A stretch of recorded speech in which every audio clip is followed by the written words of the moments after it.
Bom dia a todos. Hoje nós iremos trabalhar em filosofia a transvaloração dos valores de Friedrich Nietzsche. Então, para começar aí, eu coloquei para você se identificar com o seu nome, copiar e responder todas as questões. O texto que nós vamos ler é um texto de apoio, então não precisa copiar o texto, somente ler essa atividade, esse texto. Somente os exercícios você copia, tá? Então vamos fazer uma leitura comentada sobre isso, que é a transvaloração dos valores. Para começar, a transvaloração é uma troca de valores, né? Como que é essa troca por esse filósofo Friedrich Nietzsche, né? Que é um filósofo alemão, crítico, né? Na sua época, um filósofo muito crítico na Alemanha, que trocou esses valores. Que valores são esses, né? Então, vamos lá. Com o conceito de transvaloração dos valores, Nietzsche refere-se à necessidade de substituir valores tradicionais, especificamente valores cristãos e burgueses, por uma nova tabela de valores, centrada nesta vida e no desejo de vivê-la plena e intensamente.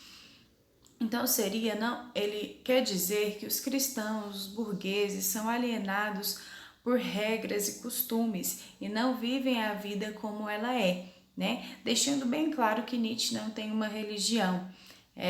Então ele vê essas religiões e esses costumes e regras como uma forma de alienação, né? De subordinação. E ele quer uma troca desses valores, ele acredita na troca desses valores tradicionais que elevam o ser humano, né? Que faz o ser humano uma pessoa melhor. Então, continuando aqui nosso Nietzsche vem trazer uma diferença muito grande entre moral do senhor e moral dos escravos. Ele acredita que existem esses dois tipos de moral. Primeiramente, o que é moral? É o conjunto de valores aplicável, então é aquilo que você coloca em prática, dependendo de cada povo, sem o caráter reflexivo de determinada regra. Você simplesmente acredita e coloca em prática, né? Algo que seu familiar ensinou, sua família tem de costume, você não reflete sobre aquilo. Se todo mundo faz, eu vou fazer também, né? A religião, por exemplo, os 10 mandamentos, né? São regras que quem é cristão coloca em prática, sem às vezes refletir o que ali está escrito, né? É uma questão de moral. E aí ele vem colocar o que é moral do senhor e moral dos escravos. Ele diz que o ser humano pode seguir esses dois tipos de moral, sendo que ele defende a moral do senhor.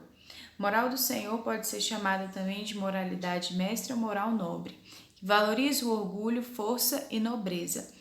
Outras qualidades que muitas vezes são valorizadas na moralidade mestre são abertura de espírito, coragem, honestidade, confiança e um excesso exato de sua autoestima. Os valores do homem de vontade forte são coisas tão boas porque ajudam em um processo ao longo da vida de autorrealização através da vontade de poder. Moral do Senhor, gente, nada mais é do que se sentir bem com a vontade de poder. Não se submeter a nenhum mandamento, a nenhuma regra, né? Ter força, abertura de espírito, uma boa autoestima, então confiança em si mesmo. Então é ser uma pessoa de vontade de poder. Vontade de Poder, que está escrito aí no final, é até um livro que Nietzsche escreveu para falar sobre isso, né? Moral do Senhor e moral dos escravos. Agora nós vamos ver o que é moral dos escravos. Moral dos escravos, o nome já diz aí bem no início, moral de rebanho. Moral de rebanho, gente, porque já está dizendo que o escravo é subordinado a um pastor, né? E ele está ali ao rebanho, que valoriza coisas como a bondade, humildade e simpatia. Totalmente diferente do Senhor, que nós vimos na parte de cima, que fala de honestidade, certo? Mas coragem, confiança, autoestima, né?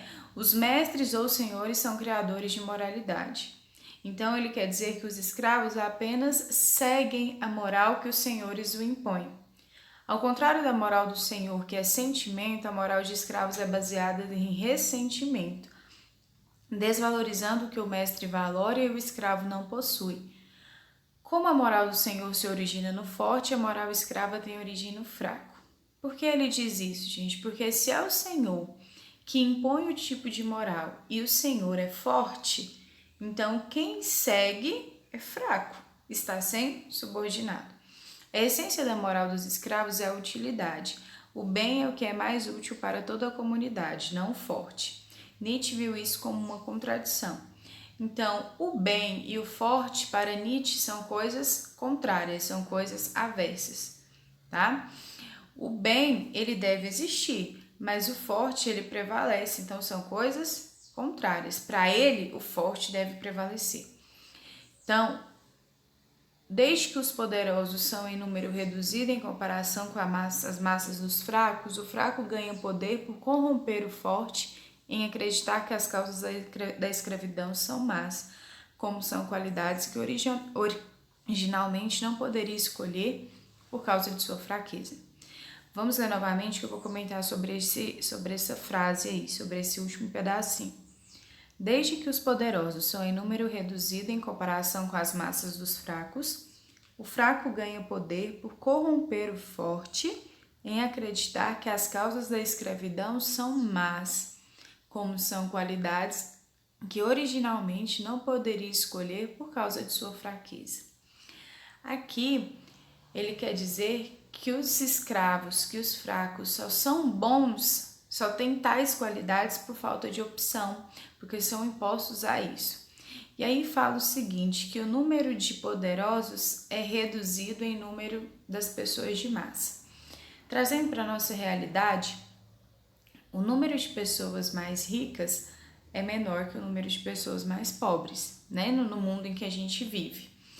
Então, ele quer dizer que se essa massa tivesse um sentimento de poder, ela poderia corromper o seu senhor e aí também talvez tornar-se senhor. Quer dizer que a massa só é fraca por se sentir bom, humilde, né? Não ter essa vontade de poder que está escrito lá na moral do Senhor. E aí traz uma reflexão para nós. Será que se os mais fracos, os mais pobres do nosso mundo tivessem o sentimento de poder, será que essa moral seria diferente, né? Essa escravidão não existiria? Que ele trata os pobres, os mais pobres, como escravos, né? A gente sabe que a escravidão foi abolida, mas às vezes a gente pode perceber que muitas pessoas ainda vivem nessa escravidão de ser totalmente subordinadas a seus senhores. A gente pode falar aqui não de senhor patrão, mas podemos falar da política, podemos falar de algumas religiões, né? Gente, ambas as morais, eu creio que têm seus pontos positivos e negativos, né? Então, a gente precisa olhar cada uma delas. Nietzsche é um filósofo de grande influência, um grande pensador. Então, falando aí da moral do Senhor, a gente pode colocar que a honestidade e a coragem são pontos positivos. Porém, o excesso de autoestima e o orgulho podem não ser tão boas em alguns momentos da nossa vida, né? A autoestima é sempre bom, mas o orgulho, gente, o excesso de autoestima às vezes pode querer tornar-se você melhor que o outro, né? Agora, a gente falando da moral dos escravos, o que pode ser ruim? A submissão, né? O excesso de trabalho. Agora, o que pode ser bom e é bom? A bondade e a humildade nunca são demais, né? Então, olha só, falando desses dois tipos de moral, eu trouxe uma questão da VUNESP aqui para vocês, que ela tem 5 alternativas e uma está correta. Você pode copiar apenas a questão e escrever a alternativa que você acha correta. Não precisa escrever as 5, tá?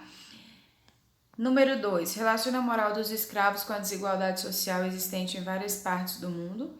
Então, a relação aí, gente, a gente colocar que a submissão, ela oprime a vontade de poder que pode fazer com que a desigualdade social possa acabar, que a fala possa existir, porque às vezes a submissão é tão grande que as pessoas que têm menor posse se calam e simplesmente obedecem à moral dos escravos, né? É o que acontece muitas vezes no nosso mundo, né? As pessoas com baixa posse se acham menores, então se calam, não têm aquela vontade de poder de reverter a situação. Número 3. Cite um ponto positivo e outro negativo em cada tipo de moral apresentada, do senhor e do escravo. Você vai escrever um ponto positivo da moral do senhor e negativo também, e um ponto positivo e negativo da moral do escravo, ok? Essa é a nossa aula de hoje, até a próxima. Obrigada!